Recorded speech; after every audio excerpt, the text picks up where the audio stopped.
Yeah.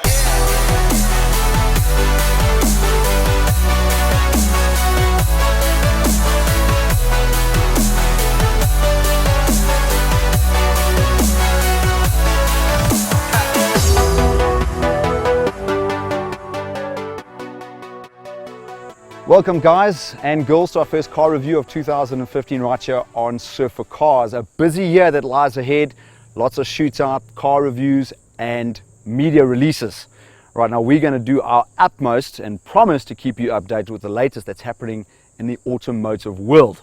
Alright, in today's particular review we're going to be having a look at the Hilux Legend 45 and taking us through that review and doing all the outdoorsy stuff and stunts and whatever else like that is our fellow journalist Martin Pretorius. Martin, wonderful, thanks for being with us. Nice to be here. Okay, let's just get straight into this, okay, because I've been just wanting to say this looks like a Raider. Well, that's because it is just like the Toyota Raider. It replaces the Raider in the Toyota Hilux model range. It replaces the Raider? Yeah, so there's no more Raider, Okay. at least until the next generation arrives in a year or so. This replaces the Raider, and it's basically the same thing with new trim bits, new taillights, extra shiny stuff around, black running boards, black rims. It's basically just a cosmetic package. Right. And a new name. Okay, but now what about inside though? Inside, it's very much the same as before. There are silver stitching inserts on the door cards and on the seats and on the gear lever and the steering wheel and so on, and that's about it. Okay, so For the rest, it's exactly the same as it was. Now, what's under the hood? Exactly the same as the old Exactly Raider. the same. It's still a 3-litre D4D, 4-cylinder turbo diesel, nothing new, nothing radical, actually a little bit aged. Little bit aged. Little bit aged, but it still does the job.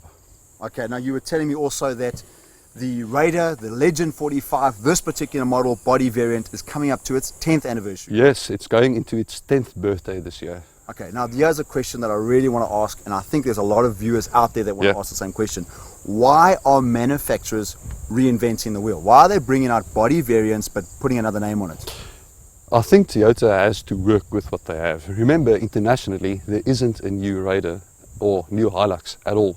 So what we're getting here is the same as they're getting in the Middle East, the same as they're getting in South America, same as they're getting in Europe.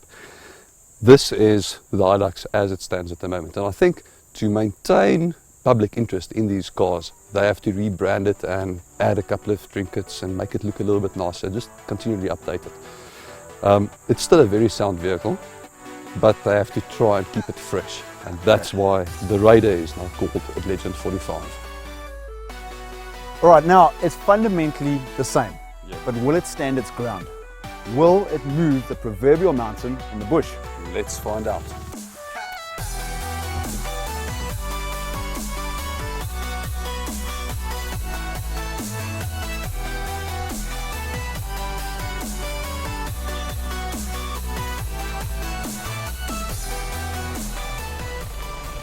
So this is the Hilux Legend 45. It's 120 kilowatts and 343 newton meters from its 3-litre 4-cylinder turbo diesel engine. And those figures are not bad, but as far as the competition goes, it is a little bit outclassed. The Amarok delivers 132 kilowatts and the Ranger 147, and they both make a lot more torque than this fairly ancient Hilux engine. That said, it's very forgiving, this engine. To start off with, it's very durable. It will probably last for the next 20 years with no hassles.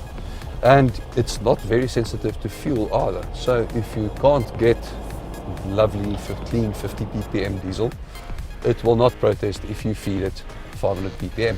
That's nice, especially if you plan on going into Africa.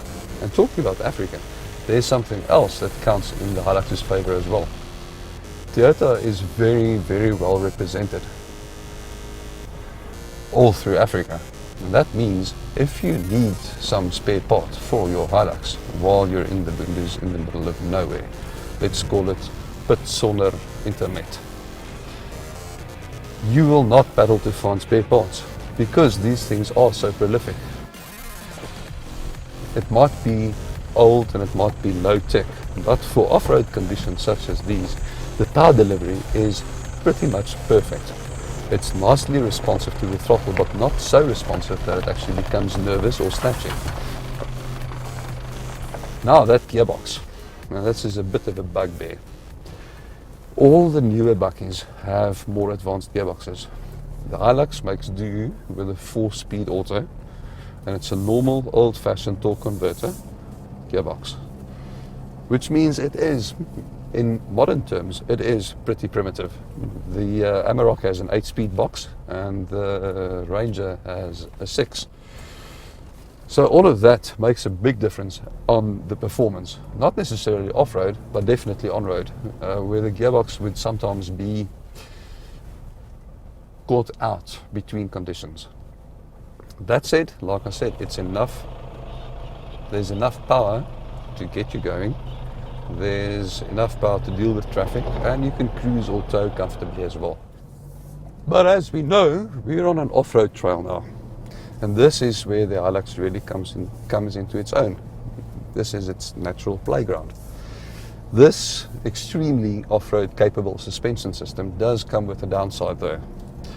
It's not terribly comfortable in the bush, and it's really not terribly comfortable on the road either. The ride quality is a bit bouncy. It does tend to hop, skip and jump all over the place over corrugated surfaces, and that applies for tar as well as gravel roads.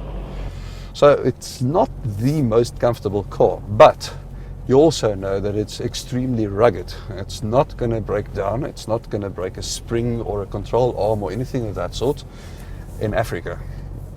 Again, this is a vehicle for Africa. You should see what I'm doing here now.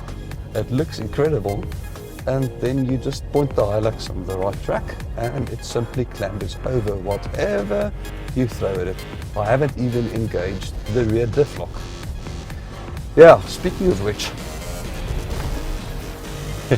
this is fun. Okay, we have diff lock now, so now it should not be a problem.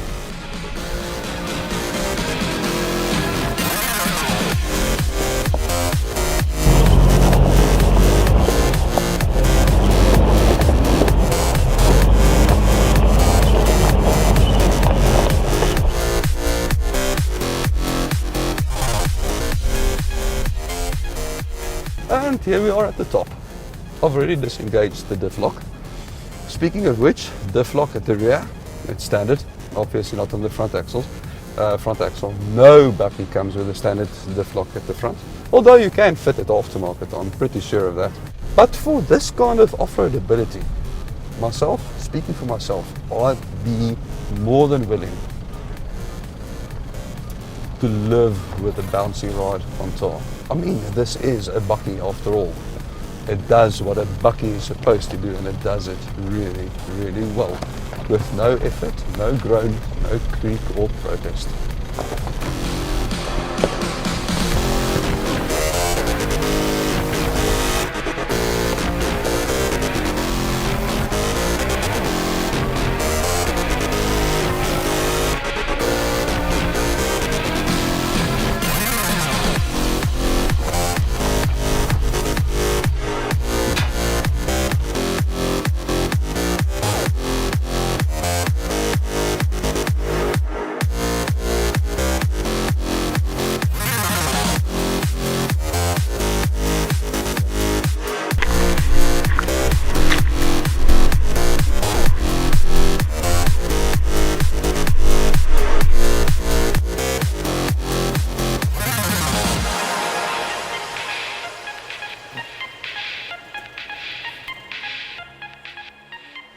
Martin, welcome back. Yeah.